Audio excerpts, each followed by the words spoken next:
One of the things I love most in walking with other women, and one of the things I've been blessed by most, are people who've taken the time to mentor me. And a lot of women, I think we feel really intimidated about getting into these relationships. And so if you are a younger woman and you would love the investment of an older woman in your life, one thing I just encourage you to do, rather than call her up and say, hey, will you mentor me? Well, that can be kind of intimidating for an older woman to hear. One of the things I tell younger women to do is just to call an older woman and say, hey, could we get coffee? And come with specific questions that you'd like her help with. And then maybe again, ask, can we get coffee again? And then maybe later say, hey, would you be willing to read this book with me?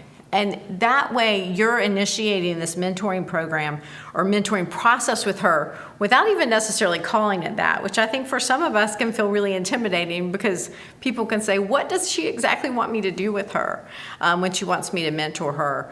One thing that we've done actually in our church to set it up, and that's the first way I was talking about, is how I really like to think of mentoring happening more just relationally and organically within the church. But another thing I think that's helpful is to set it up systematically in the church. And so one thing that we've done is organize a system where we do mentoring groups by topics. So we read different books. These groups meet once a month. And then when we sign up for them, we actually don't say who the mentor will be. We just say what the topic will be. So women sign up. It's one older woman to about 3 or 4 younger women. And that in our church has helped just create this culture of mentoring. And the nice thing about these groups, they run for 1 year. So you don't sign on for the rest of your life to walk with this person.